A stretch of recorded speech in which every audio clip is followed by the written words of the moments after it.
Nah, ini tujuannya berkumpul, berkomunikasi, dan sharing informasi, belajar. Terus ini yang kita adakan workshop, webinar, dan Q&A yang di grup. Nah, ini untuk teman-teman jika ada donasi bisa masuk ke ini. Kemudian webinar ini adalah seri yang ketiga. Jadi yang pertama kemarin Mbak Lina, Mas Dodi, terus ini saya. Minggu besok Mas Isnanto untuk pengenalan SQL, saya di AI Engine. Terus daftar hadir nanti di tengah acara akan dibagikan dan sertifikat akan dikirim ke email masing-masing. Ya, terima kasih ini kepada Mas Martin, Mas Parno, Ilmi, Mas Burhan, dan Aryo yang sudah membantu. Mungkin itu langsung ke materi. Sebentar saya siapkan. Mas Martin, halo.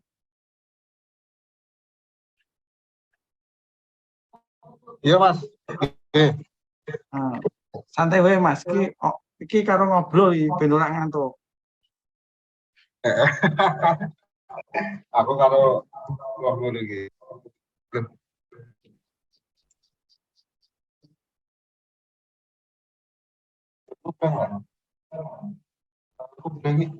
Jadi untuk siang ini yang kita bicarakan adalah mesin learning dasar. Jadi cuma dasarnya aja.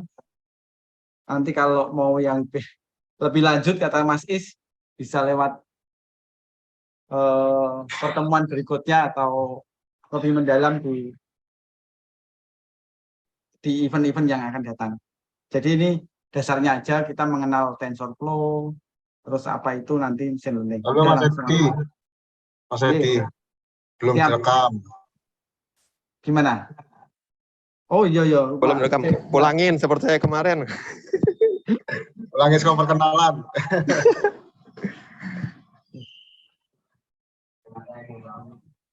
Sebentar ya. Kita rekam supaya nanti teman-teman yang nggak bisa ikut hari ini bisa tetap menyimak gitu.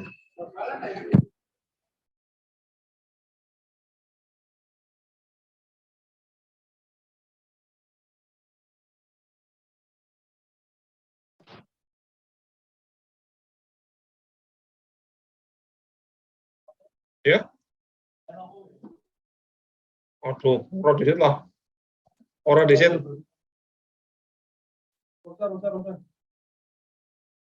Recording in progress.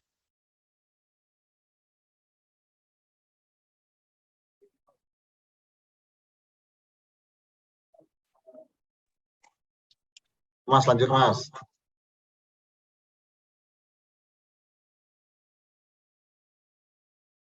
Nah, ini sudah record kayaknya Mas. Oke, Sudah. Jadi sudah record ya, mulai ya. Lanjut Mas. Ini adalah seri ketiga dari webinar petir. Tak ulangi sedikit aja ini. Langsung next ini. Soalnya materinya ya gitu sambil ngobrol aja. Jadi yang berikutnya, nah di sini apa sih machine learning itu? Kita kan tahu nih yang sudah machine biasa. Learning. Machine learning. Dia mulai untuk mengenali wajah lah, mengenali apa saja. Dan saya menggunakan untuk ini juga sudah pernah. Terus untuk deteksi spam atau wajah, dan yang paling terkenal kan punyanya Pak Elon ini yang sudah bisa deteksi macam-macam. Mungkin wis 5-10 tahun ke depan kan mobilnya lewat-lewat gak ada wong. Magic. Ya, next. Ini pelajaran hari ini, ya mesti sharing hari ini lah ya, tentang prediksi, perkembangan machine learning, terus apa itu, terus kemudian ini yang face detection ini kemarin request dari Mas Is, kayaknya teman-teman ada yang pengen gawe Den face detection, absen nganggo face detection naik. Keren ra, ora usah nganggo RFID. Nah, betul itu terus ada ANN, Hah? ada CNN nanti udah Wes. codingnya. Apa jane lho? Oke. Nah, ini mungkin Mas Martin Masa? sudah biasa membuat program seperti ini ya. If apa hasilnya apa. Jadi biasanya Oh, si kita kan Kokorobi. sudah ada ininya. Mungkin di mute dulu. Ada yang bocor ya suaranya? Sebentar. Tes. Sudah ya.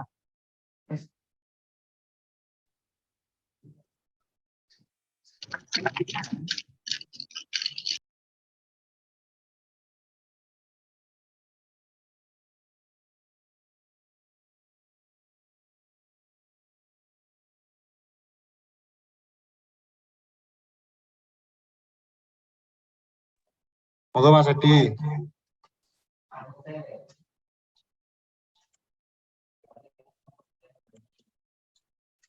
Di unmute Mas. Oke. Ya, Mas Martin biasanya kan gawe program kan kayak gini toh. If apa jadi apa atau else apa jadi apa. Jadi kita biasanya orang IT kan kayak gini. Jadi sudah punya rumusnya, terus kita nanti bisa menentukan kalau kita punya data di sini berarti masuknya yang hijau. Kalau punya data di sini yang biru kan gitu. Nah, di machine learning nih kita nggak perlu membuat rumusnya ini. Jadi ini kita nggak tahu, dianggapnya nanti kita nggak tahu ini, tapi kita hanya tahu datanya. Jadi datanya hanya data nomor 1 itu hijau, nomor 2 hijau, nomor 3 hijau, 4, 5 biru. Kalau kita ditanya, disuruh prediksi kalau datanya di sini warnanya apa? Ya biasanya kan hijau karena di areanya si hijau. Kalau di sini areanya si biru. Nah, di sini problemnya adalah machine learning itu tidak tahu batasan. Batasannya kan kalau kita nggak tahu ini kan nggak tahu, garis ini nggak tahu. Nah, batasan di antara ini apakah dia batasnya di tengah sini atau di pinggir sini atau di mana. Nah, inilah machine learning nantinya belajar menentukan batas-batas itu. Ini hanya batas dua data saja, dua output ya, punya ini ataupun ini. Begitu. Jadi sebenarnya machine learning itu belajar terhadap datanya ada yang pelajari, terus kemudian ditentukan ininya, labelnya atau hasilnya. Setelah kita tahu di sini kita plotkan, nanti kita bisa memprediksi data yang berikutnya. Jadi intinya cuma itu aja Mas. Gak angel Mas. Ketone ngono Mas. Lanjut. Nah, machine learning ini dibagi menjadi 3 zona.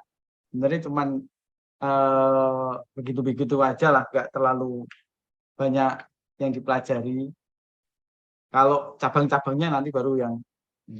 Jadi di sini ada 3 zona. Yang satu supervise. Jadi supervise ini kita tahu labelnya, tahu datanya. Jadi bentar saya. Nah, kita tahu ininya. Dia biru atau dia hijau. Itu supervise. Kalau yang unsupervised kita tidak tahu data itu, nanti di belakang ada. Kalau reinforce ini dia selalu belajar terhadap kesalahan-kesalahannya, jadi kayak game segala macam.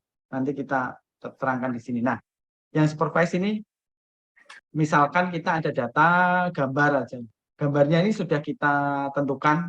Misalkan kita ngakeh di internet ya, kucing sama anjing ini ya. Ini kucing lagi. Nah, ini sudah kita tentukan datanya, labelnya sudah ada. Ini kucing semua. Terus kalau di learning atau dimasukkan datanya ke mesin learning, nanti di sini dia tahu mana sih yang kucing, mana sih yang tidak kucing. Karena dia sudah ditentukan labelnya atau apa ya, data itu sudah dikasih label. Nah, di sini nanti supervise ini menghasilkan 2. Jadi mengklasifikasikan sesuatu, klasifikasikan ini terhadap ini, atau yang regresi. Regresi ini tidak langsung menjadi 1 atau tidak, tapi ya sekian persen gitu. Nah, ini yang unsupervised. Unsupervised itu datanya ada gambar atau ada data suara atau data teks atau data apapun yang dikelompokkan berdasarkan kesamaannya. Jadi ini nanti dikelompokkan grup yang sama. Atau biasanya lebih banyak digunakan untuk clustering ini. Jadi datanya macam-macam, terus dikelompok-kelompokkan sendiri-sendiri. Kita nggak tahu kelompoknya namanya apa. Nanti dia auto mengelompokkan sendiri. Mungkin begitu. Ada pertanyaan? Mungkin teman-teman ada sih tanya Mas Martin mungkin. Belum, Mas. Belum ya. Ini perkembangannya ini Mas. Jadi Nah, perkembangan mesin learning itu sebenarnya dimulai dari bahasa C itu. Mas Martin yang ahli C++. Jadi sedikit lemah.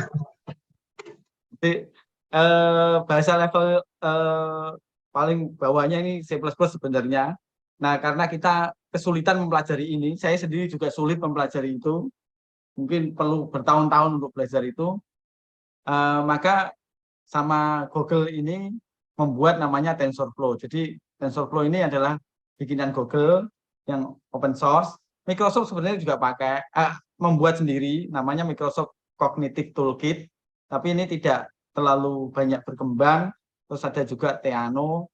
Nah, Theano ini dari universitas. Kalau yang Google inilah yang tahun 2015 mulai booming karena dia open source dan mempermudah kita mempelajari atau memprogram mesin learning.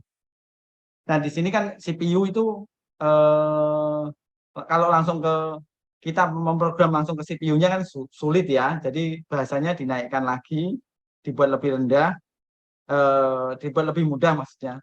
Nah, ini sama TensorFlow sudah dibuat dengan Python interface-nya sehingga memudahkan kita untuk programming. Terus baru-baru ini juga yang versi 2 ini sudah bisa C++, sudah bisa Java dan Go. Jadi yang versi 2 sudah komplit, nantinya mungkin ada bahasa-bahasa lain lagi yang interface-nya lebih memudahkan. Nah, di sini Python pun kadang kita terlalu sulit untuk belajar. Seperti saya yang orang pati pinter ya belajarnya udah angel. Maka dia membuat lagi satu framework yang di atas ini, yang di layer ini. Nah, framework ini dua yang terkenal yaitu Keras sama PyTorch. Ini sekitar 80% dipakai di dunia. Ini yang 20%-nya ini. Jadi kita pakainya yang Keras ini. Ini sebenarnya framework yang mempermudah kita memprogram TensorFlow yang isinya adalah C++ sebenarnya untuk memprogram di sini. Kita nanti bisa ke CPU atau mau pakai GPU. Jadi dua ini. Nah, terus interface yang kita pakai IDE-nya biasanya orang-orang pakai Jupyter Notebook atau Visual Studio ini juga sudah bisa dia menghandle file-file Jupyter maupun dia masuk ke Jupyter terus langsung ke sini juga bisa pakai Visual Studio. Pakai Jupyter juga sudah bisa. Jadi teman-teman tidak perlu susah-susah kayak dulu harus install ini, install itu. Ada lagi satu framework lagi namanya Anaconda itu menghandle semua ini. Jadi dia menghandle seluruh ini, kita install Anaconda aja satu, sudah mau di dalamnya ada Kerasnya, ada TensorFlow-nya, sudah komplit. Tapi di sini kita membahasnya pakai yang Jupyter, terus pakai Keras, terus pakai TensorFlow ini. Begitu.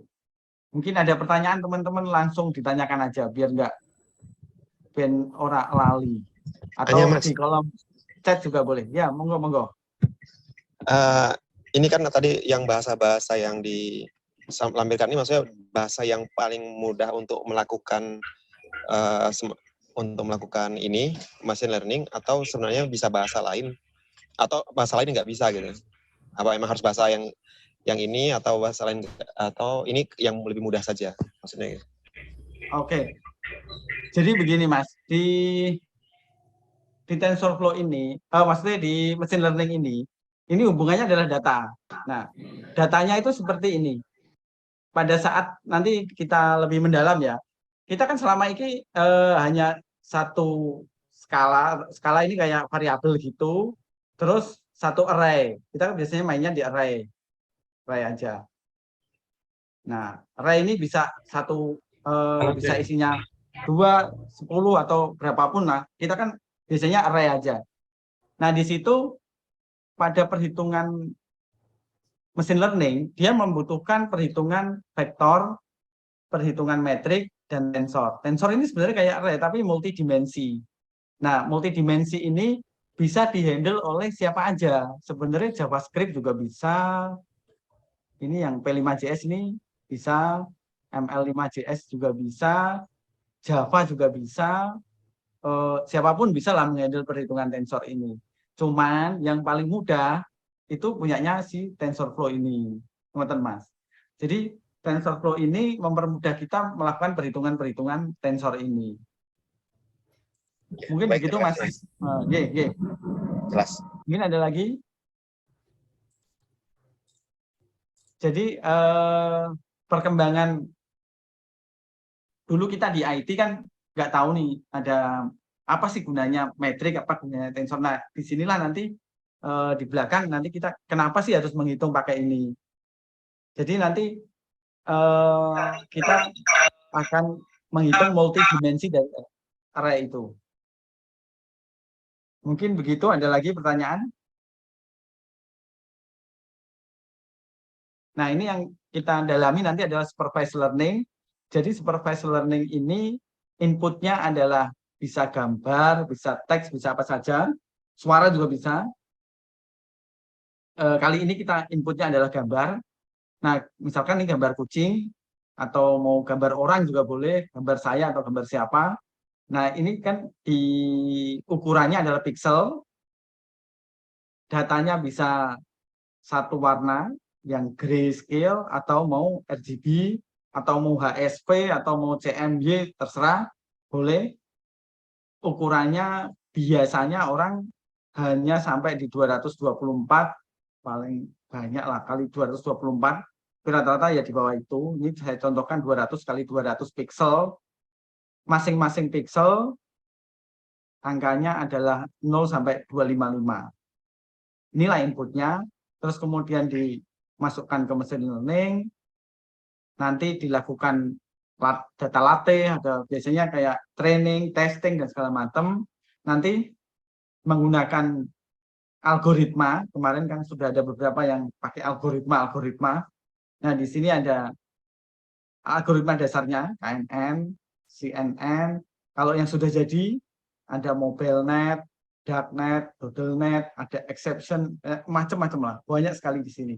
Bisa dilihat di internet. Nah, saya contohkan punyanya MobileNet. MobileNet tuh sudah jadi. Nah, di sini kalau kita mendeteksi sebuah benda, biasanya langsung mengeluarkan hasilnya. Saya contohkan mungkin sebentar.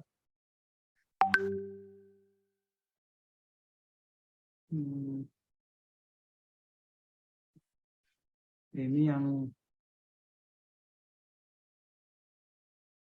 mungkin ada yang ditanyakan, Mas. Sebentar sambil saya siapkan.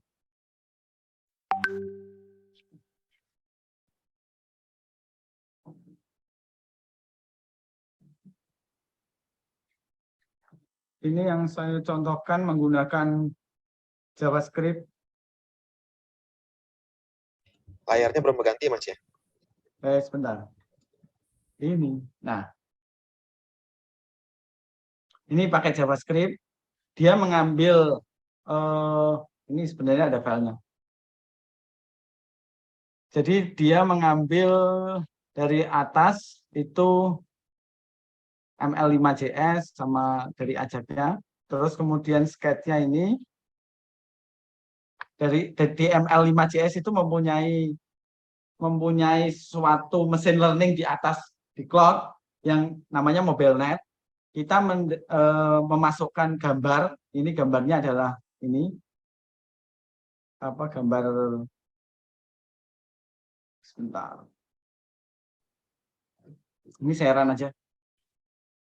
Nah, gambarnya adalah gambar ini. Gambar burung. Nah, ini nanti dia akan langsung mengklasifikasi di bawah ini. Tipenya apa, terus confidence-nya berapa, output-nya objek. Nah, ini contohnya ini. Ini kita menggunakan machine learning yang sudah jadi, punyanya si MobileNet. Dia sudah di training untuk beberapa objek, sehingga kita tinggal langsung pakai. Contohnya itu, Mas. Ini pakai JavaScript, jadi ya mudah aja sih, nggak terlalu ribet. Terus saya punya lagi satu contohnya. Nah, ini pakai Python. Saya mendeteksi kardiomegali atau normal. Contohnya saya upload ini satu gambar. Terus saya klasifikasi. Nah, ini 75% normal, 24% kardiomegali. Jadi penggunaannya contohnya itu bisa untuk mengklasifikasi sebuah benda ataupun gambar X-ray atau gambar CT scan atau gambar apapun, gambar detak jantung yang EKG juga bisa. Tergantung kita latihnya, data latihnya. Berarti Terus di mau awal tujuannya kita apa? butuh expertnya untuk menentukan ya Mas. Gimana? Oh ya, kita butuh data awalnya, Mas. Jadi data awalnya kita mesti punya nih, punya data yang untuk latih, expertise di kardiomegali apa, di normal apa, terus nanti kita bisa baru melakukan prediksi gitu. Ya kayak anak kecil loh, Mas. Anak kecil kita kasih ini bolpen, ini handphone, ini mouse. Nah, nanti dia bisa memisahkan kan kalau kita sudah kasih tahu di awal. Mungkin itu, Mas. Ada lagi ya yang ditanyakan. Santai wae, Mas, mungkin sambil ngobrol. Ini pakai Python Tkinter ya, kalau nggak salah library-nya. Untuk membuat GUI-nya. Kalau nggak ada, ini saya next lagi. Nah, untuk yang deteksi wajah, karena kemarin Mas Is sempat pengen yang wajah lah, wajah dulu aja. Nah, ini deteksi wajah ini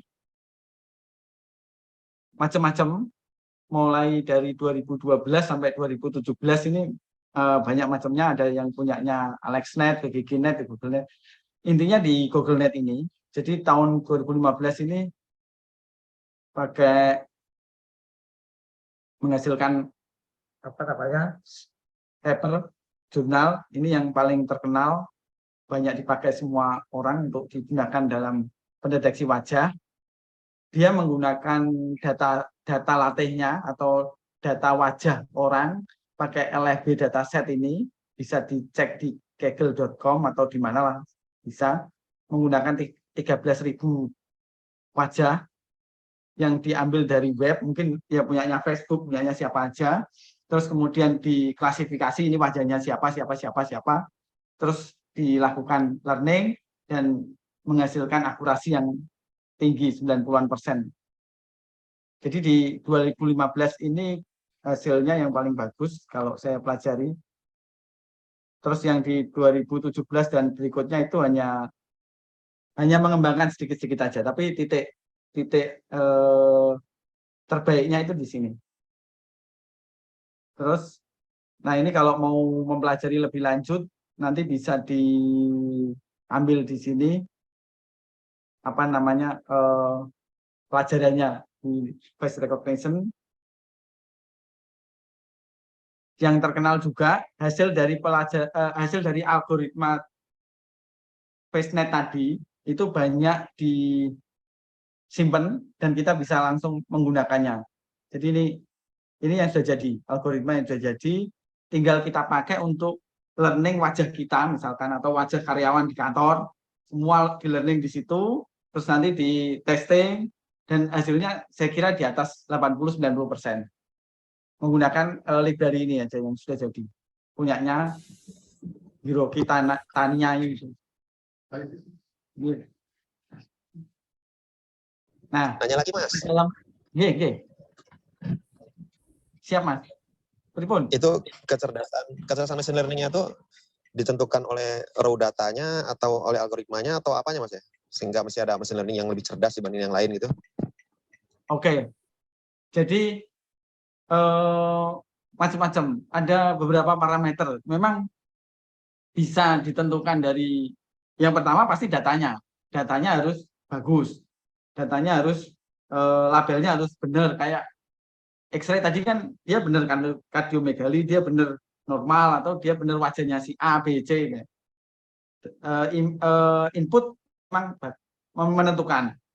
Algoritma juga menentukan karena algoritma ini nantilah yang akhirnya membuat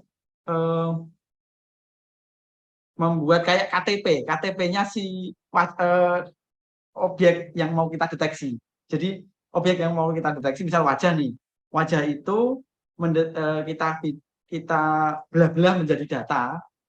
Nah, datanya ini berapa? Terus kemudian kita lakukan klasifikasi. Jadi memang 3 tahapan itu, Mas. Dari inputnya, dari algoritmanya, dari klasifikasi terakhirnya. Ya, 3-tiganya saling menentukan memang. Begitu, Mas. Ini contohnya yang di FaceNet, bisa kita lihat. Jadi inputnya ini adalah wajah. Wajahnya ukurannya 220 kali 220 pixel. Nah, di sini kita harus bisa melakukan deteksi wajahnya. Kan kalau gambar biasanya lebar nih. Bentar. Nah, ini gambarnya kan mungkin ada background-nya, ada apa-apanya. Nah, kita harus menentukan ini. Pertama, kotaknya ini. Nah, kotaknya ini menggunakan metode apa? Ini pakai metodenya si ini, MTCNN ini. Terus setelah itu, kita dapat 220 kali 220, sekitar 48.000 kalau tidak salah. Nah, 48.000 variabel. Dari 48.000 variabel,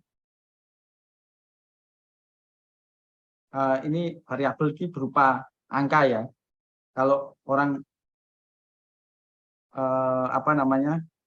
programmer kan isinya sebenarnya angka sih, angka 0 sampai 255 tadi.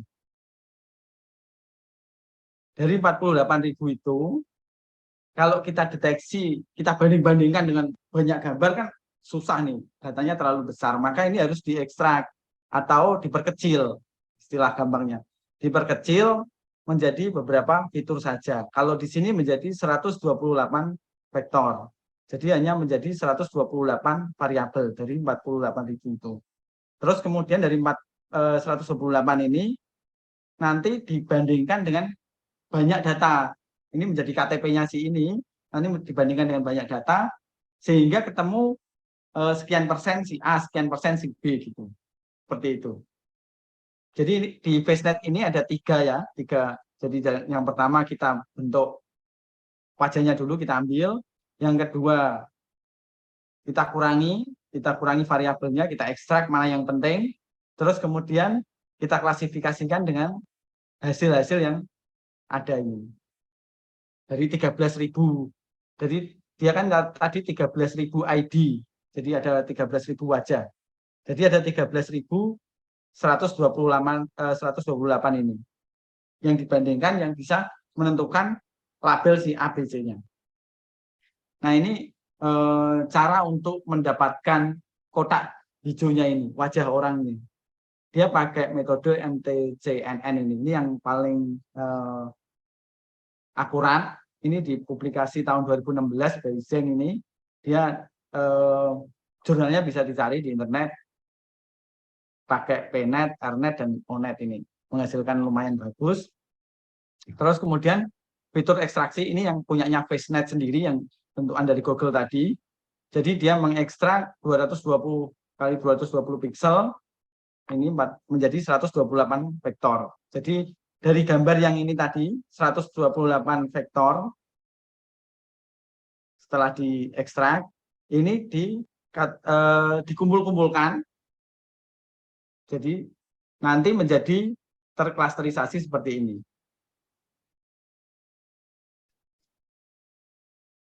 Terus, nah ini prosesnya seperti itu sih sebenarnya gambarannya. Ini cocok siapa, lebih dekat mana sih variabelnya tadi 128-nya, nanti di-adjust sendiri-sendiri. Jadi dia proses learning-nya seperti ini. Sehingga nanti terbentuk klasternya di si A, si B atau si C gitu. Nah, sebenarnya kan bukan gambar tapi angka yang di proses learningnya ini. Jadi angkanya ada tiga kategori ini, ada ancor, negatif, dan positif. Kalau dia positif, dia mendekati kemana, negatif mendekati kemana, nanti ada rumusnya ini. Mungkin dipelajari yo saat semester dulu, Mas. Kita lanjut aja. Nah, di dalam algoritma itu isinya ngapain sih?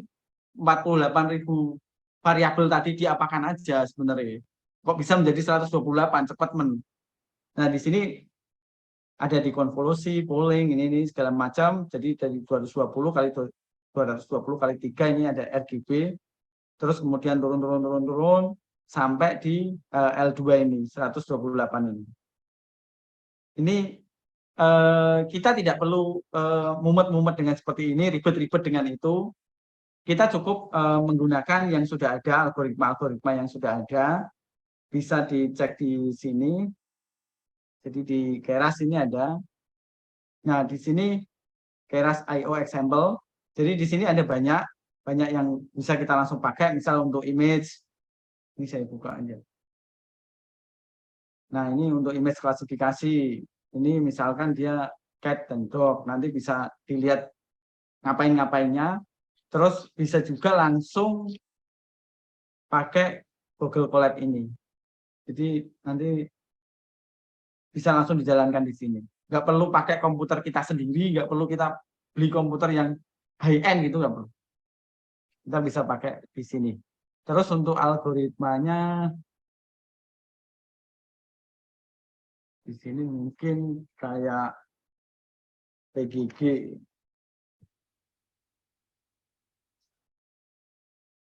Nah, di sini. Jadi di Keras sendiri sudah ada yang bisa kita pakai algoritmanya, tinggal kita kembangkan aja inputnya apa, outputnya maunya apa gitu. Nggak perlu kita membuat satu persatu. Mungkin ada yang ditanyakan. Nah, yang terakhir ini base klasifikasinya. Setelah kita lakukan 128 vektor tadi, kemudian diklasifikasi dengan SPM maupun softmax ini. Mungkin terlalu apa ya? Terlalu dibayangkan. Ini gampangnya ini. Yang paling gampang ini, saya juga belajar di sini pertama kali.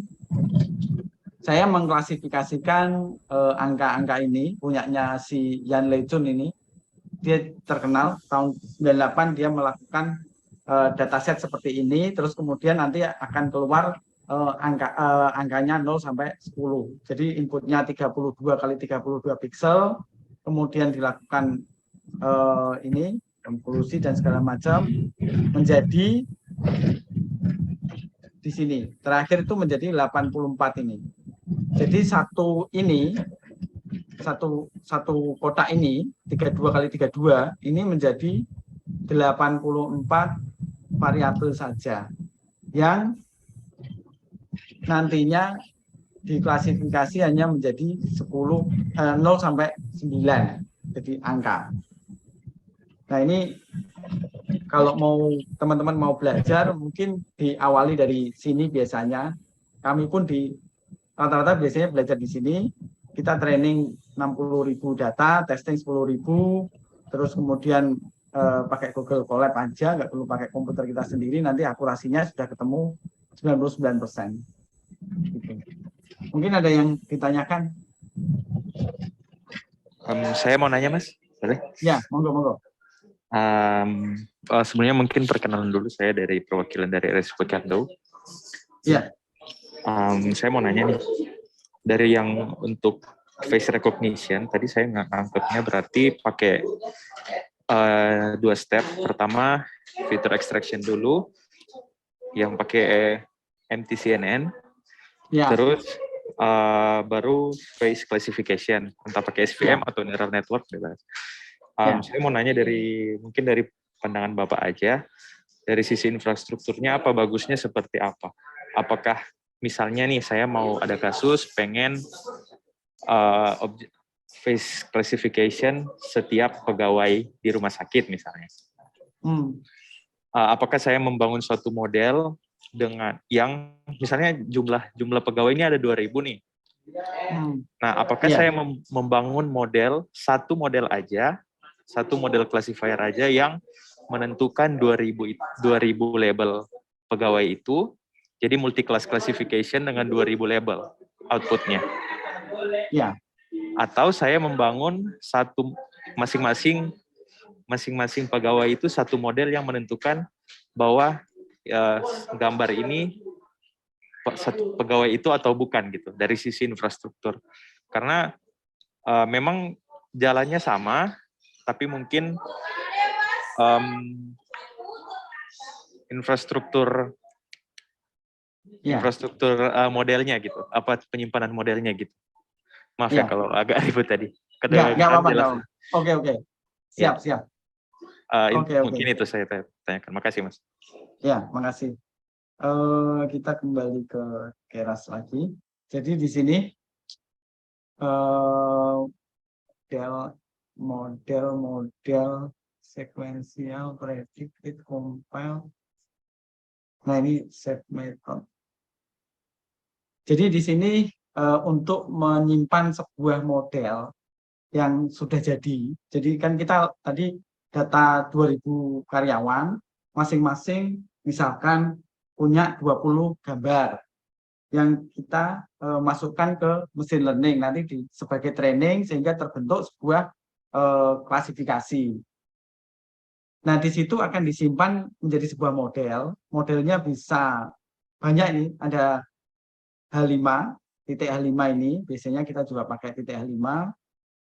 Kalau yang bisa mengekstrak ini, H5 ini, biasanya aplikasi-aplikasi yang kayak TensorFlow, terus pakai framework Keras, ataupun yang Python langsung tadi, yang Tkinter. Terus ada juga model yang bisa kita save untuk di JavaScript.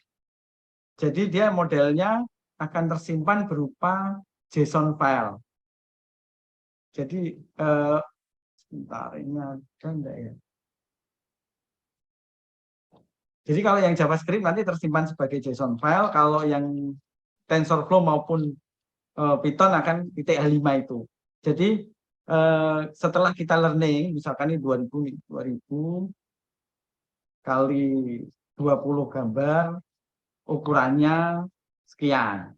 Terus langsung kita masukkan ke sini, sampai ke belakang, nanti memunculkan titik H5 filenya, atau mau titik JSON. Ini kecil, Mas. Karena cuma 128 kali jumlah ini. 20, berarti 40.000 kali 128. Variabelnya kecil sekali. Maksudnya tidak besar. Mungkin nggak sampai 100 mega mungkin ya, nggak sampai segitu untuk hasil dari learning-nya ini. Nah, setelah di learning ini, nanti karyawannya itu yang dimasukkan ke prediksi, jadi tinggal diprediksi aja. Setelah karyawan masuk, mau masuk kantor atau apa, tinggal dimasukkan, terus diprediksi, terus ketemu sekian persennya. Mungkin itu, Mas. Jadi menurut saya lebih bagus jadi satu aja semua, 2000 itu kali berapa gambar, semakin banyak gambarnya, misal 20 atau mau 100 gambar juga lebih bagus lagi, kan tinggal gini kanan kiri di foto spread dengan mungkin ada yang pakai kacamata, ada yang kacamata yang dilepas atau yang gimana, dengan berbagai pose lah intinya, sehingga mesin itu akan lebih akurat. Kalau hanya diem tok di foto-foto 100 kali juga nggak pengaruh sebenarnya, harus dia berbagai posisi supaya dia mendapatkan learning yang lebih bagus. Mungkin itu, Mas, ada yang ditanyakan lagi. Keren, Mas. Iya, mungkin sudah menjawab. Jadi satu model untuk semua label. Iya, satu model untuk semua label. Nggak besar, Mas. Kalau yang PageNet ini sangat bagus sekali, karena cuman menghasilkan 128 vektor per orang loh. Cuman variabelnya kecil, 128 variabel kan kecil sekali kalau kita simpan di hard disk. Iya, saya soalnya takutnya apa labelnya kebanyakan gitu, karena kalau misalnya 2000-an 2000-an Awalnya pegawai memang kelihatannya betul. gede gitu kan ya. Kalau kita menggunakan yang metode ini, nah ini, metode ini dia jadi gede karena ataupun yang metode tadi yang angka tadi, sebentar ini ya metode ini nanti jadi gede karena masih menghasilkan banyak variabel. Tapi kalau yang pakai metodenya si Google ini yang FastNet ini dengan rumusan ini itu kecil sekali, 128 vektor aja. Luar biasa ini penemuannya. Bisa dengan mudah kita gunakan. Oke, baik. Makasih banyak, Mas. Iya. Ada lagi teman-teman? Mungkin saya langsung, nah ini tahapannya ini. Tahapan machine learning sebenarnya kan kita mengkolek data, kayak tadi data karyawan misal, kita kolek datanya di sini, bisa gambar kayak karyawan tadi, bisa teks kayak teks rekam medis, bisa sound, suara apa, suara yang paling banyak sekarang lebih banyak ke suara ini menghasilkan musik-musik atau lagu-lagu yang tidak dideteksi oleh YouTube sebagai lisensi. Jadi kalau kita pakai lagunya orang, biasanya kan kedeteksi sebagai lagunya si A, si B, akhirnya nggak bisa diupload. Maka banyak orang sekarang melakukan riset di sini untuk menggenerate lagu-lagu yang baru ataupun musik-musik yang baru. Gitu. Terus kemudian kita training, hasilnya tadi ada H5, HDF5 atau JSON. Nah, nanti bisa kita kelompokkan di sini sama di sini. Tapi sebenarnya si TensorFlow pun sudah memfasilitasi C++, Go, sama satu lagi Java. Jadi bisa membuka file ini. Terus setelah itu pakai untuk front end-nya, kita pakai prediksi. Untuk pakai prediksi, kita bisa macam-macam lah di sini.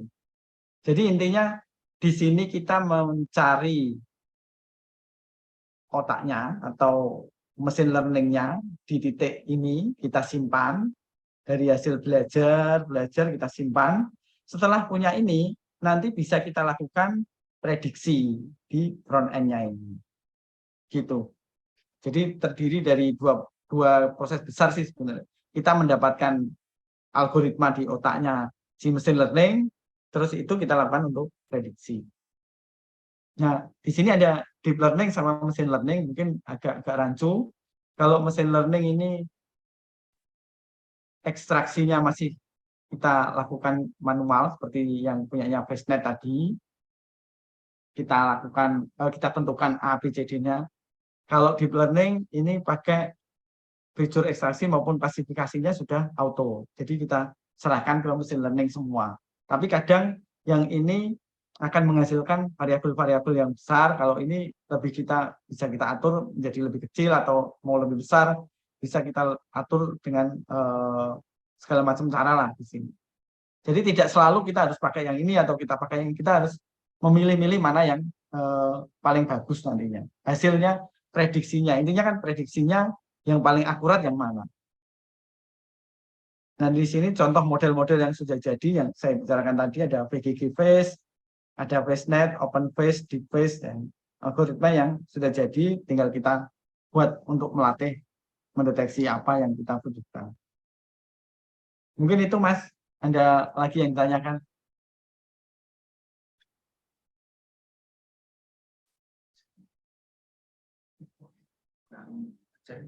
Ini ada yang di chat, Mas, nanya. Oke.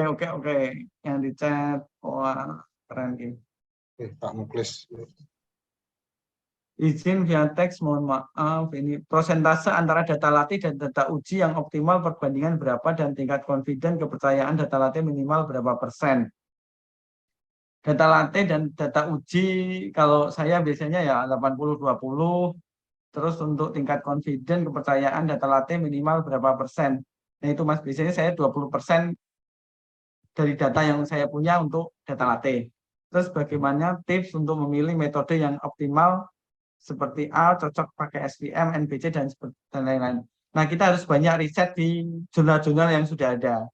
Misalnya, kita melihat jurnal-jurnal di Google Scholar itu pasti akan meranking biasanya banyak yang mana sih yang pakai untuk ini, untuk pakai untuk data ini saya pakai algoritma ini kan, untuk data ini algoritma ini, karena masing-masing algoritma biasanya digunakan untuk kekhususan data apa. Mungkin itu yang dari Mas Muklis. Ada lagi?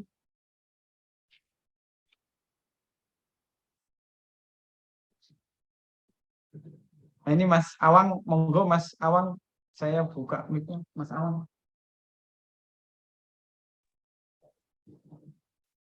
Halo, Mungkin di open aja kabel.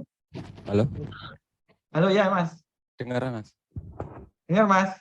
Oke, mau tanya Mas, tadi kan yang dicontoh itu hasil dari image-nya itu kan gambarnya jelas-jelas ya, bagus-bagus. Nah, yang mau saya tanyakan itu dengan pemakaian algoritma yang sama nih, dengan pemakaian yang sama dari datasetnya itu untuk data trainingnya itu apakah lebih bagus dari image yang seperti tadi gambarnya terang atau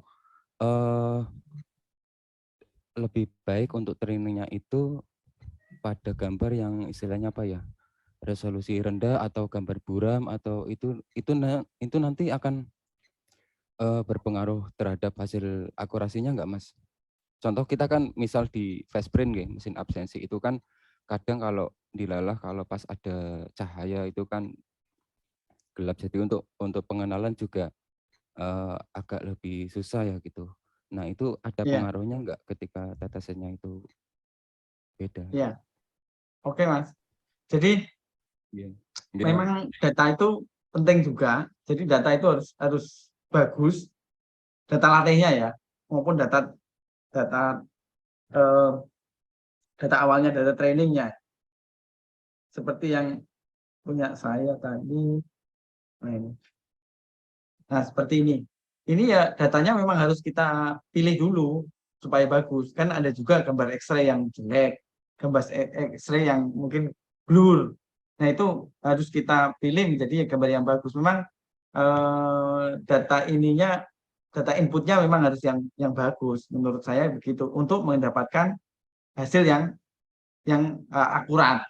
Nah, sebenarnya seberapa besar sih gambar itu? Sebenarnya nggak besar-besar kok Mas. Cuman kita butuhkan tadi 200 kali 200 piksel aja. Itu kan kecil, nggak besar. Jadi gambar ini sudah kecil ukurannya, maka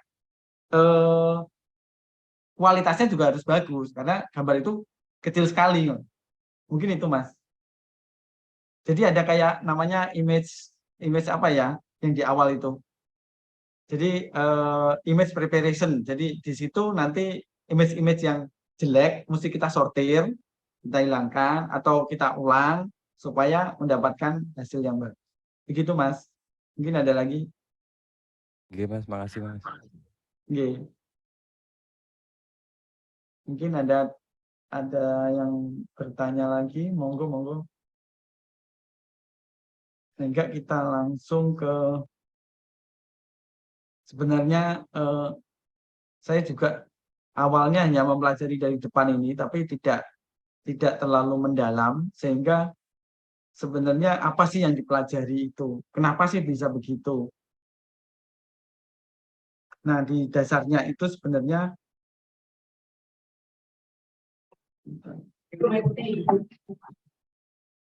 nah di sini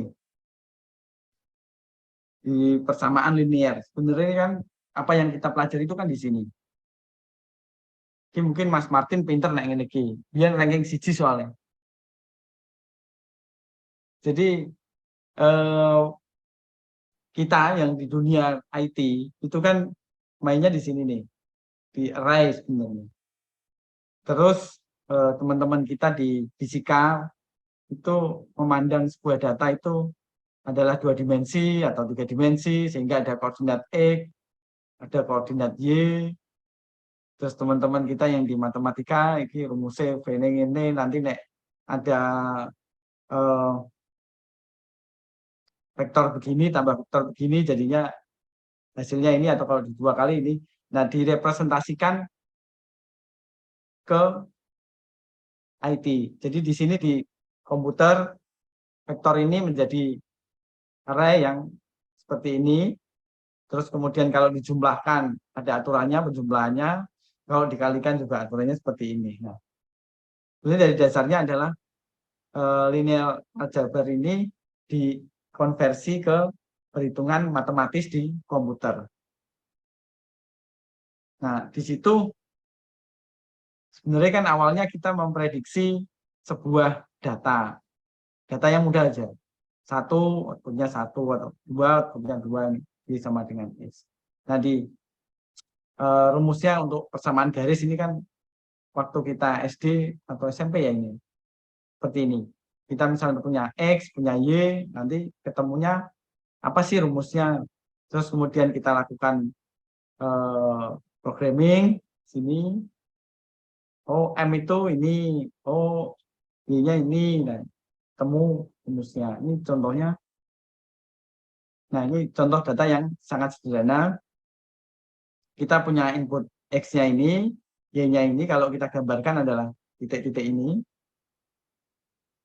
Gimana sih cara nyari prediksinya kalau kita punya misalkan 10 nanti outputnya berapa. Nah, di sini teman-teman bisa buka yang Google Colab saya yang sudah saya share yang linear ini. Jadi ini bisa dijalankan langsung di komputer teman-teman semua. Tinggal dibuka aja. Nanti tinggal kalau mau jalankan tinggal ini kita jalankan. Agak lama kalau awal gini. Jadi kita nggak usah install, kita jalankan aja di Google Colab ini.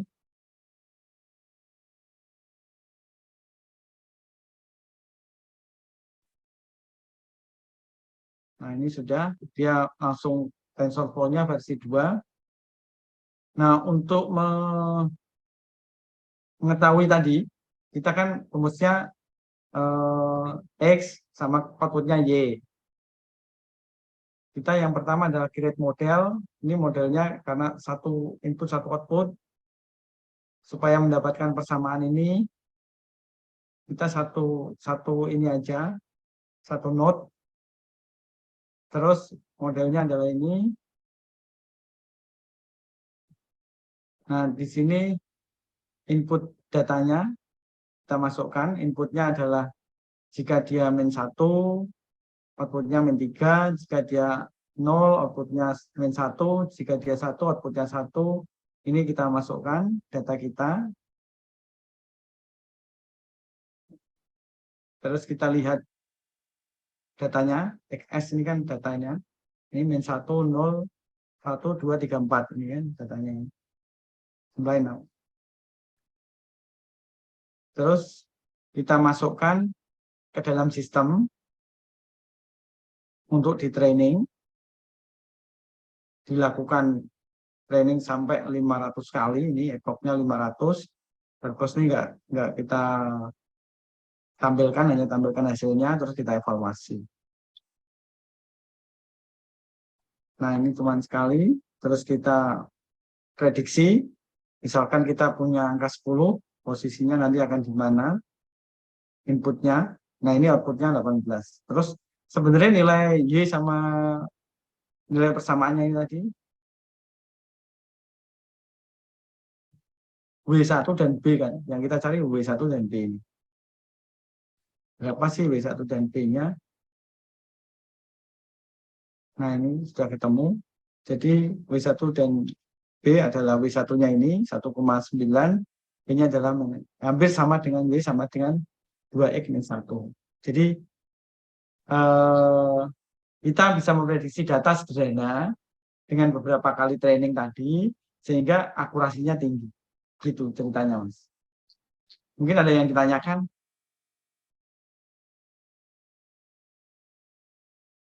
Ini pelajaran mendasar, Mas. Ini mendasar, expertnya saya jadi khawatir nggak mau.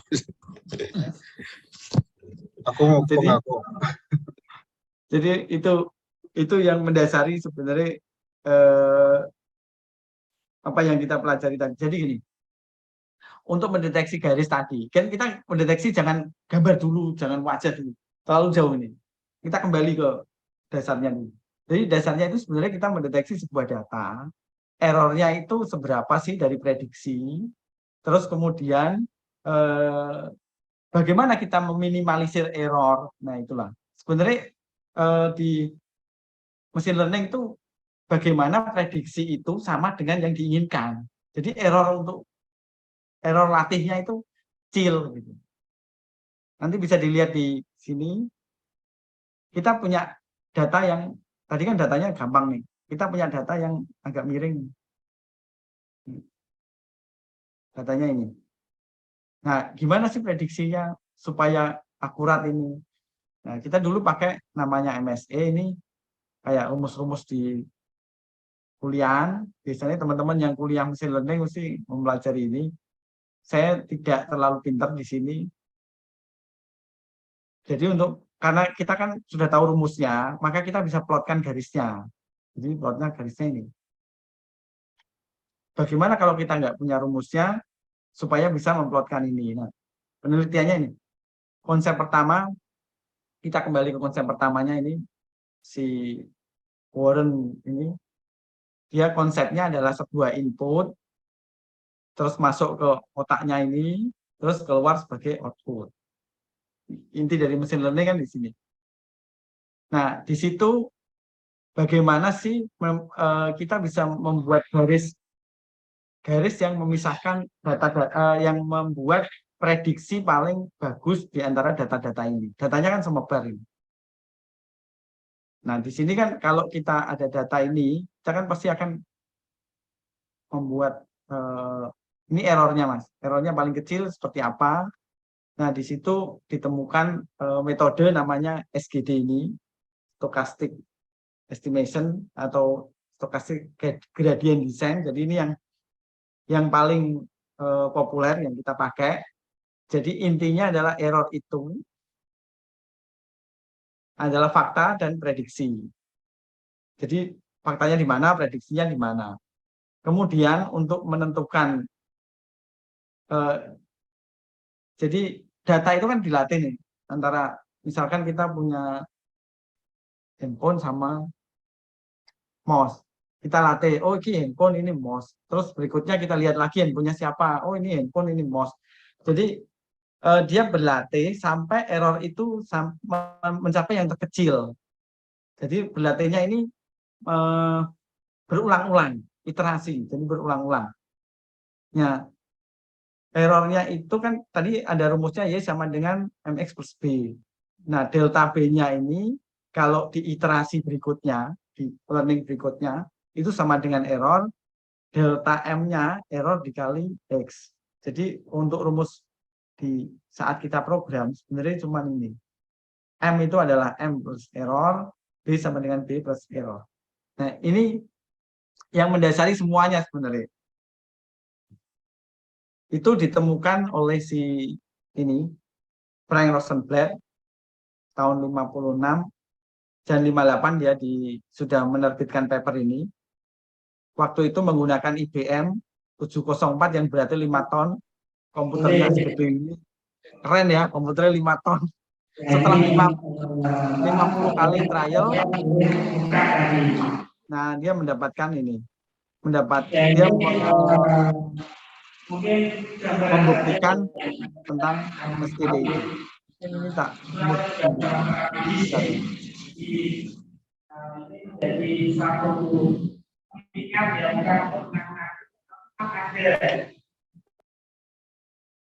nah, sudah dimut.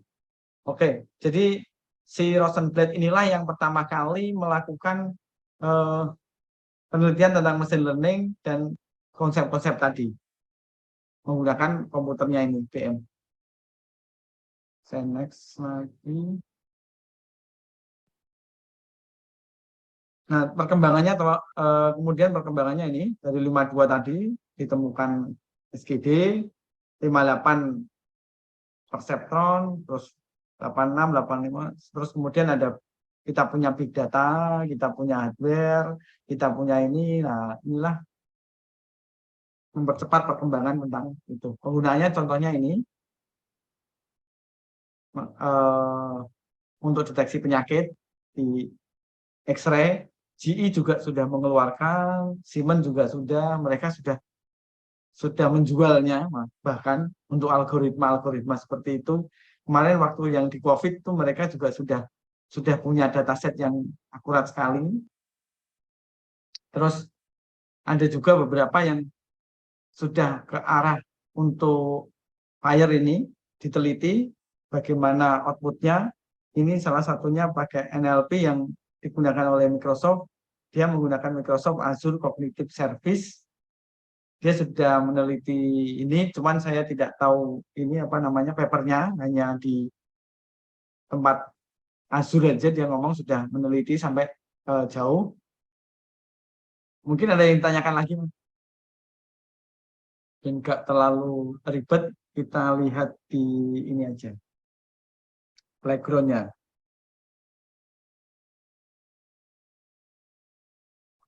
Nah ini teman-teman sebenarnya bisa melakukan apa ya, coba di sini di playground TensorFlow. Jadi kita kan punya data yang mau yang seperti ini, data yang terpisah begini, mau data yang terpisahnya begini, mau data yang terpisahnya begini. Nah ini kita neuron-neuronnya bisa kita susun sehingga parameter W-nya tadi itu di learning oleh si mesin learning ini untuk algoritma itu sehingga mendapatkan variabel yang diinginkan. Ini contohnya aja satu. Nah ini dia langsung bisa membuat pemisahan data yang ini dengan data yang ini. Datanya weight-nya ini di sini berapa, di sini berapa, di sini berapa. Ini sudah langsung ketemu pakai rumus yang tadi dengan 200 sekian kali uji. Jadi dia berlatih trainingnya sampai 228, terus ini ada ininya, terus dia akan terpisah gitu. Mungkin ada yang ditanyakan, Mas? Izin bertanya Pak Edi. Oke, monggo. Pak Edi, perkenalkan saya Dr. Abid, saya dari Rumah Sakit Semen Gresik. Kalau lihat ini jelas saya enggak paham karena saya enggak punya basic programming atau komputer ya. Cuma saya yang menarik itu yang di-share di grup petir tadi ya. Jadi kita coba kira-kira apa yang bisa kita manfaatkan di layanan itu. Salah satu yang sering muncul masalah adalah dispute klaim dengan pihak verifikator di situ yang tadi digambarkan algoritma pikirnya. Nah, kalau kita lakukan itu kira-kira dibutuhkan apa saja? Itu yang pertama ya, yang mengurangi dispute-nya. Yang kedua sebenarnya bagaimana cara kita tanpa ada fraud ya, itu bisa meningkatkan nilai klaimnya. Misalnya dengan data-data yang ada di dalam rekam medis itu, kira-kira diagnosis apa saja yang bisa menghasilkan klaim tertinggi di situ.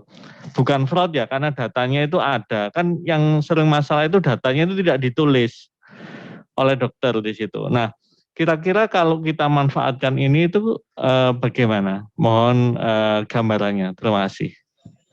Oke, terima kasih Pak.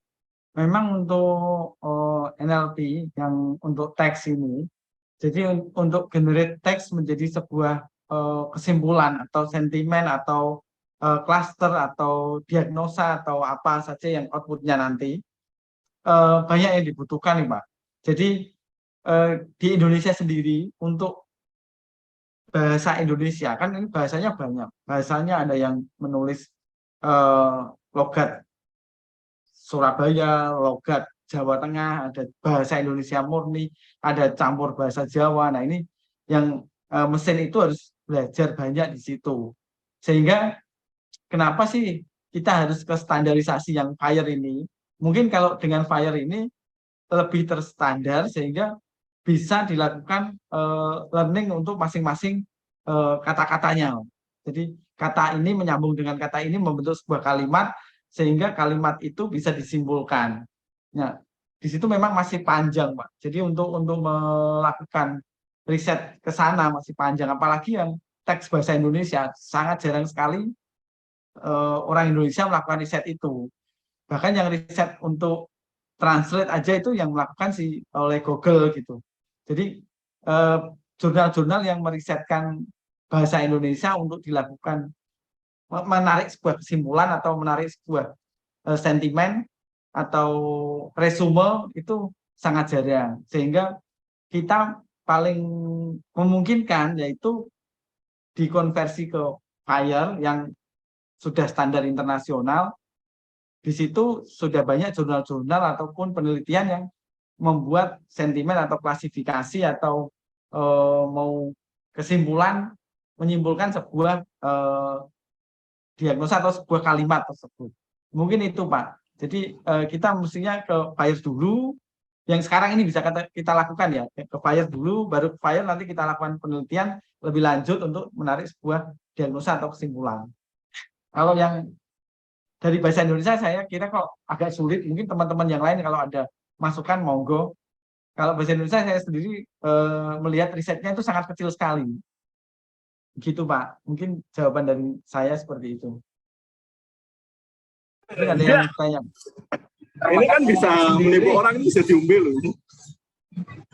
Wow, coba. Oh, orang Indonesia aku bingung iki.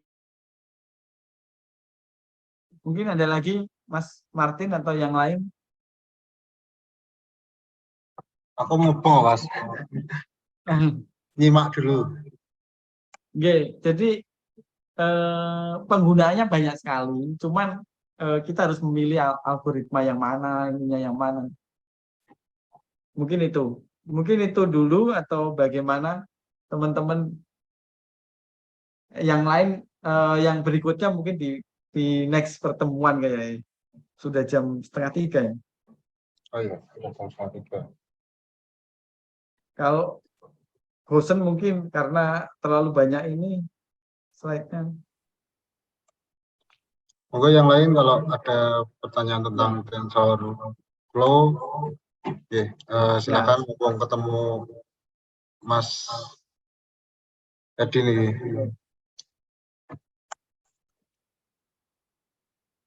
Oh, ini masih banyak sekali di bawah. Nah, intinya di sini. Kalau kita gambar atau kita data yang besar ini gambar, teks, suara, itu juga besar semua.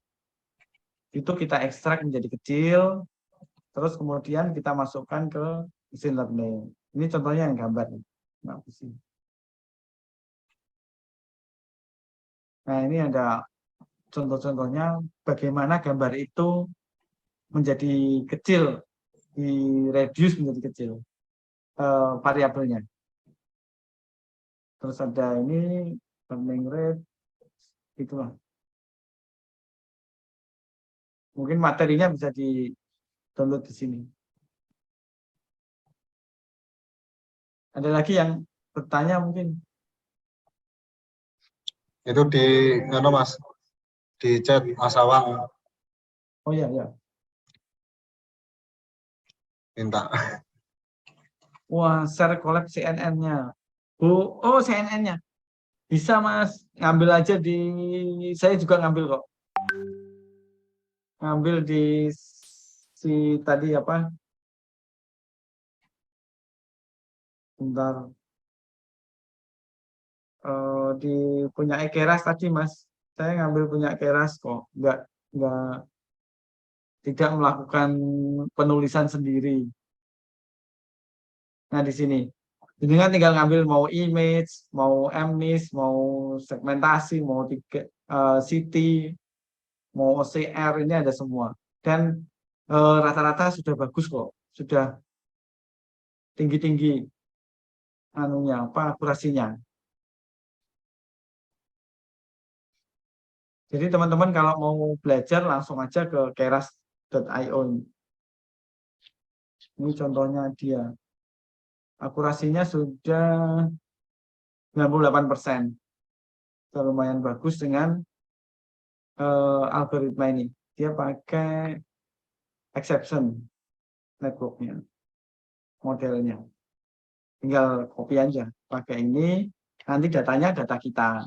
Mau data apa? Ini contohnya kan cat tentu. Mungkin ada lagi.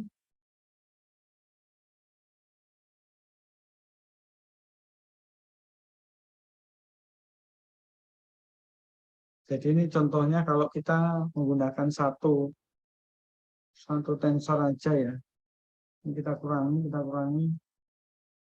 Ini satu input hanya langsung melakukan apa namanya pemisahan atau segmentasi klasifikasi antara data ini dengan data ini. Nah ini kalau kita menggunakan satu node aja, ini contohnya, dia langsung terpisah. Kalau data kita adalah data yang memang pisahan gini, gampang. Tapi untuk data-data yang seperti ini, yang non-linear, ini agak sulit. Harus banyak node-nya. Ini sulit kan? Nah ini kita harus banyak layer-nya. Kenapa kita pakai banyak layer? Nah, disinilah sebenarnya kegunaannya. Untuk, nah, dia bisa memisahkan datanya. Data non-linear pun kita bisa pisahkan.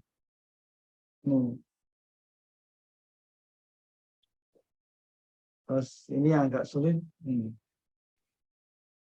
Ini datanya sulit sekali untuk dipisah. Lama jadinya epoch. Berulang kali. Masih ada error-error di sini. Nah ini mesti kita tambahin lagi, mungkin kita tambahin lagi seperti ini. Nanti hasilnya ya lumayan.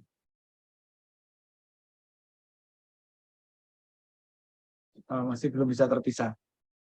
Jadi untuk data-data yang seperti ini sulit sekali. Nah ini yang mudah karena tinggal bagi beberapa kita bisa. Nah, ini. Mungkin itu Mas. Jadi bisa belajar di playground TensorFlow atau langsung ke TensorFlow-nya. Terus di Keras tadi. Nah ini untuk TensorFlow. Di sini juga banyak contoh-contohnya kok. Langsung. Ini pakai MNIST. Ini langsung. Nah pakai dataset ini. Terus nanti terklasifikasi di bawah berapa persen. Bisa. Ini sekian persen, ini yang benar, yang salah, terus ini contohnya yang merah yang salah. Mungkin itu, ada lagi yang ditanyakan?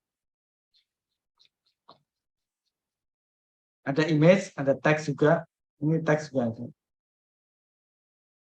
Pakai sentimen analisis, jadi banyak teman-teman yang biasanya pakai ini. Tapi biasanya bahasa Inggris, jarang yang bahasa Indonesia.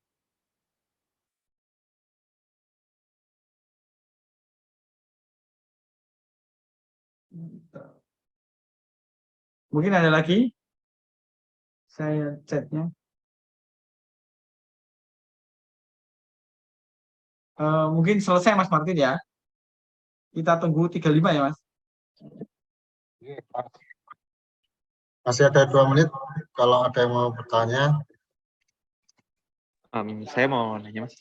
Nggak nanya, ya. Jadi ini kita makainya Python ya, mostly. Iya. Kalau saya mau nanya, soalnya saya juga, kalau saya pakai untuk research-nya, pakai R Studio dan segala macamnya itu untuk research, dan untuk deployment-nya itu kalau mau menggunakan modelnya pakai Python. Nah, mungkin saya saran aja gitu. Mungkin R bisa dijadikan sebagai alat juga untuk research, untuk mendapatkan formulasi metode klasifikasi yang paling baik sehingga bisa dideploy pakai Python. Nah, mengenai hal itu juga yang tadi saya dengar, yang tadi Pak Dokter yang menanyakan mengenai information extraction-nya. Saya mau nanya, kan kita berbicara di dalam platform rumah sakit yang informasinya itu sangatlah sensitif dan sangatlah informasi itu dituntut untuk betul gitu. Nah, contoh yang demo program Bapak tadi yang foto ronsen ya. Iya. Nah, saya mau nanya gimana? Apakah itu sudah digunakan ataupun kalau belum gimana gitu untuk memastikan bahwa informasi yang diekstrak dari program ini itu tuh betul. Misalnya 75% itu luaran dari modelnya kan ya Pak? Ya. Nah kalau boleh tahu yang performansi testing dari model Bapak ini berapa persen gitu. Nah setelah itu pun bagaimana caranya memastikan bahwa informasi itu sudah akurat dibandingkan dengan data di lapangan gitu Pak. Karena mungkin kita sebagai programmer berbicara soal data aja gitu. Kita membangun sistem model klasifikasi ini, namun kira-kira cara-caranya untuk memastikan itu semua betul, kira-kira seperti apa? Atau apakah ada kesusahan atau kesulitan dalam hal itu Pak, atau gimana? Iya, oke. Terima kasih Mas. Terima kasih. Memang tadi pakai ARC juga bisa. Mungkin suatu saat nanti Mas dari mana tadi, Kando ya? Iya betul, dari RSUP. RSUP. Nanti bisa sharing di sini dong Mas untuk ARC-nya. Kita diajarin, aku malah belum terlalu expert di situ. Terus kemudian untuk penelitian ini, saya ngambil data dari NIH. NIH yang di Kaggle itu banyak, beberapa kali menghasilkan algoritma-algoritma yang dipercaya memiliki kualitas hasil yang di atas 80 atau 90%. Oke, CheckSNet itu punya NIH juga.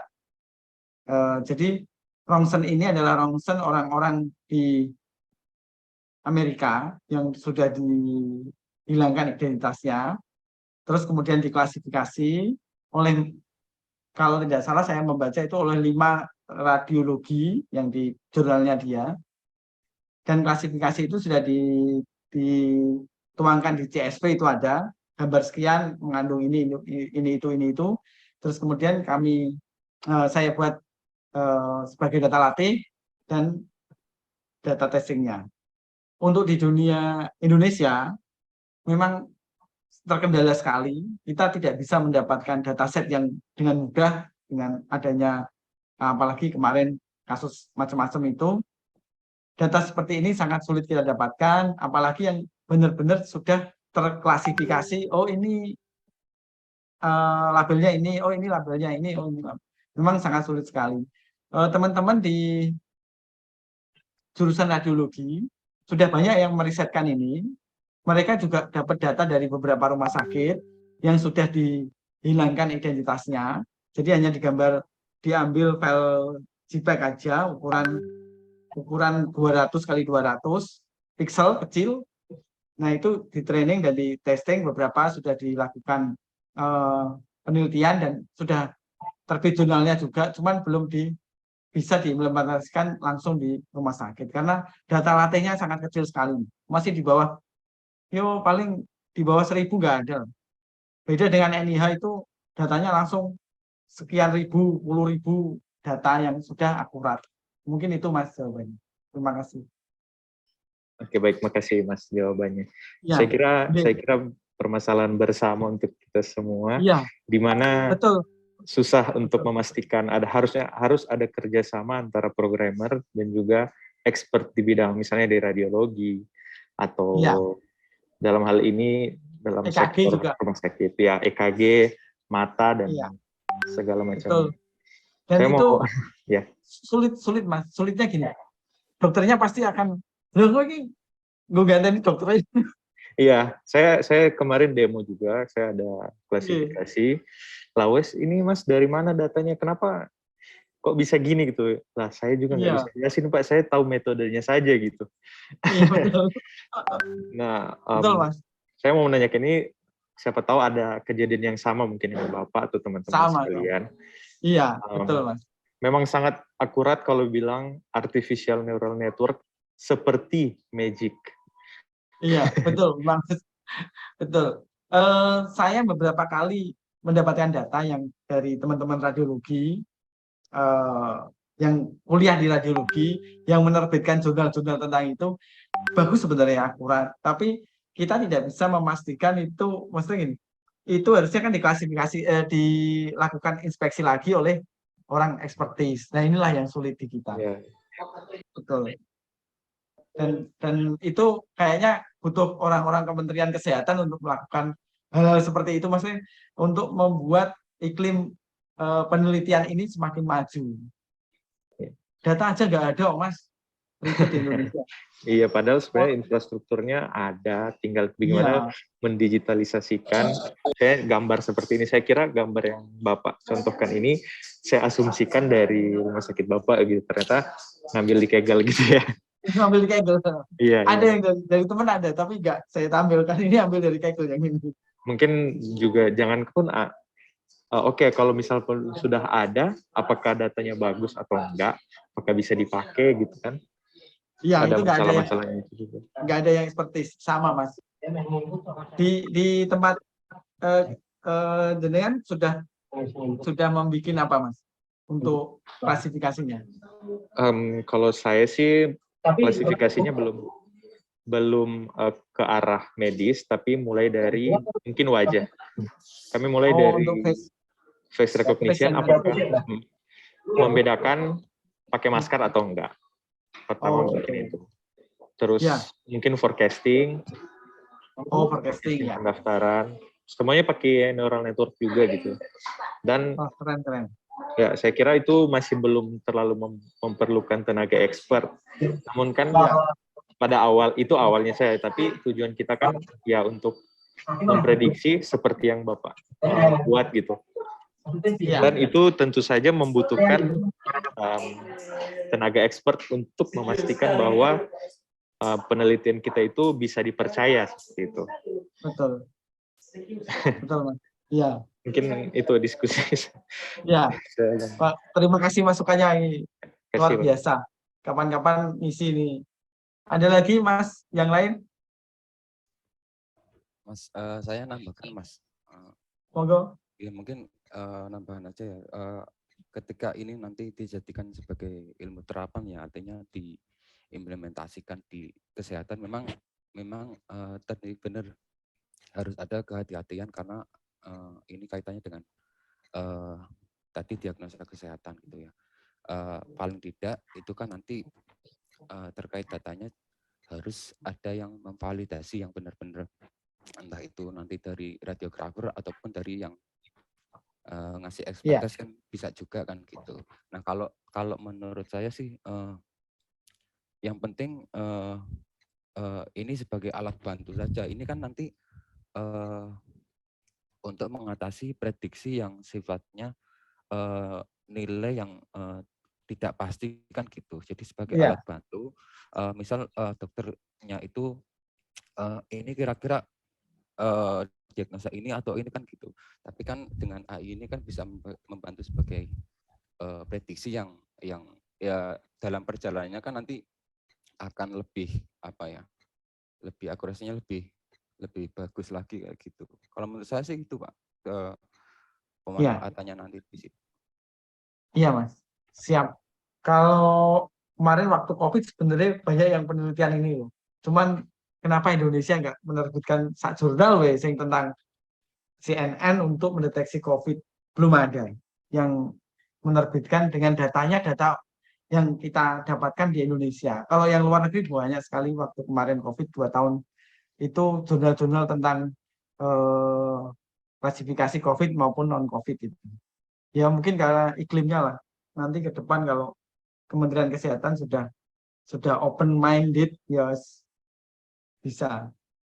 Oke, terima kasih Mas masukan-masukannya. Memang untuk kita misalkan minta tolong aja ke dokter radiologi untuk oh ini benar enggak ya setelah kita prediksi apakah benar-benar ini COVID atau non COVID atau yang kardiomegali atau normal atau apa itu kan juga bayar Mas. Kalau kita sendiri yang kalau tidak ada tujuan ataupun tidak ada payungnya yang memayungi kita semua melakukan riset itu. Mungkin itu. Mungkin ada lagi.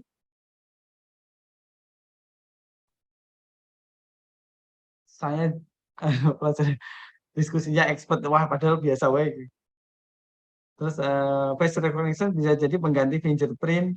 Nah, tadi untuk face recognition sebenarnya kan kita seberapa persen kebenarannya sehingga bisa menggantikan finger. Kalau finger kan sudah pasti koordinatnya ini sudah ditentukan dan sudah diteliti dengan algoritma tertentu ini menjadi yang terbaik saat ini, tapi bagi yang ininya rusak ataupun ininya dipalsu kita tidak bisa. Nah, untuk face ini untuk finger kan harus nempel nih, nempel di kameranya.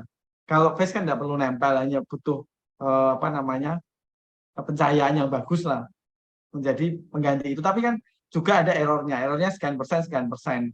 Nah, bagaimana apakah bisa menggantikan? Ya bisa menggantikan kalau error itu sudah bisa kita prediksi. Misalkan hasil latih kita, hasil machine learning kita, akurasinya adalah 99% atau 90% atau berapa persen.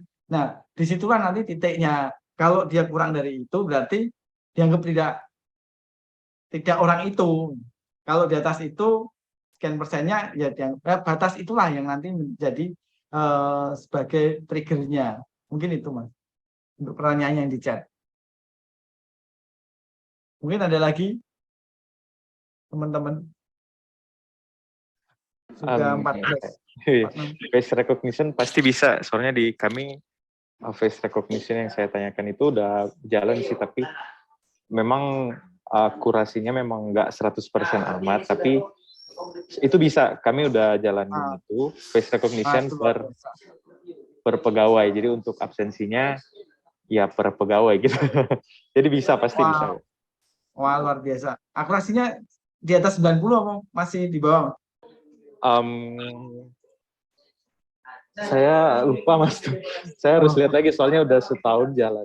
Iya harusnya berapa anu Mas? Maksudnya waktu memasukkan datanya satu orang berapa gambar?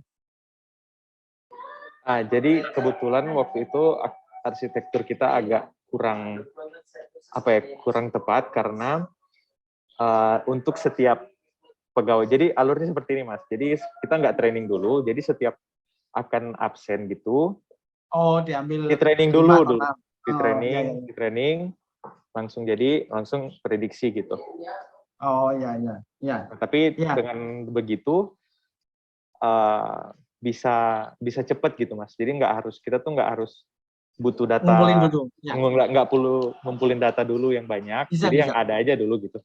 Yang ada dulu artinya pas awalnya daftar gitu kan. Misalnya kita dapat 10 gambar. Ya kita berdasarkan itu aja gitu Mas. Oh ya, itu ada di sini sih transfer learning. Ya betul.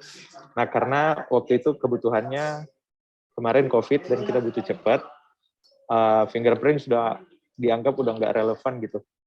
Karena harus ada misalnya ada alat fingerprint di ruangan gitu kan.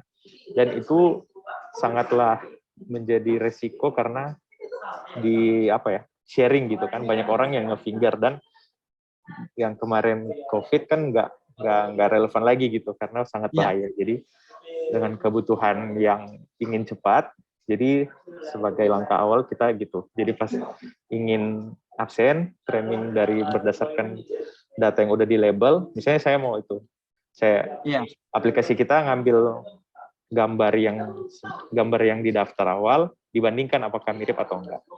Tapi dalam situ di training juga gitu modelnya, tapi nggak disimpan modelnya gitu. Oh gitu ya. Ya bisa juga Mas. Nanti pakai transfer learning aja lebih bagus. Nanti jadi mungkin lebih akurat kali ya. Saya juga belum pernah nyoba untuk banyak orang. Paling 5 orang, 10 orang baru. Belum sampai ribuan orang.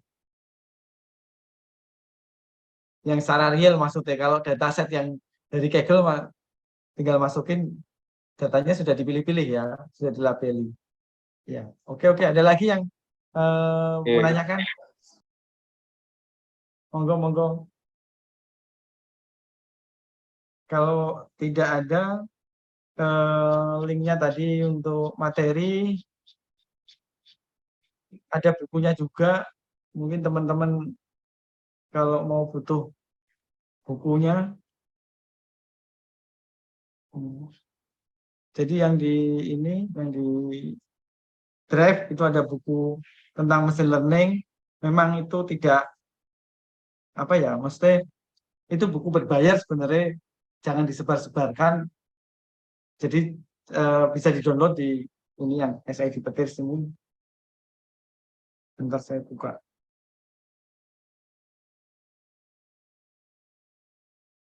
Lumayan buat baca-baca.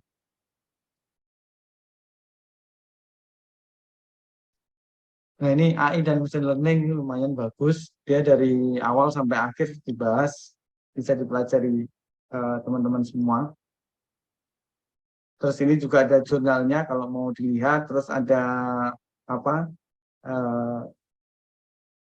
file Python-nya juga kalau mau dibuka. Mungkin itu dari saya. Ada lagi yang menanyakan? Kalau tidak ada, link absen sudah di-share, nanti teman-teman tinggal absen aja untuk mendapatkan sertifikat. Terus kalau yang mau donasi, linknya yang kemarin masih sama. Terus saya ucapkan terima kasih kepada teman-teman semua yang masih mengikuti acara ini. Semoga acara-acara ke depan tambah ramai dan bisa menambah wawasan kita semua. Terus kalau ada salah kata dan bicara, saya mohon maaf. Dan jika ada pertanyaan atau diskusi, monggo nanti dilanjut lagi di grup. Mungkin itu dari saya. Mas Martin, sudah saya tutup langsung ya. Oke, atas suara Mas Edi. Oke, terima kasih teman-teman yang sudah bergabung. Mohon maaf jika ada salah kata. Billahi taufik wal hidayah. Assalamualaikum warahmatullahi wabarakatuh. Assalamualaikum warahmatullahi wabarakatuh. Nah, izin live.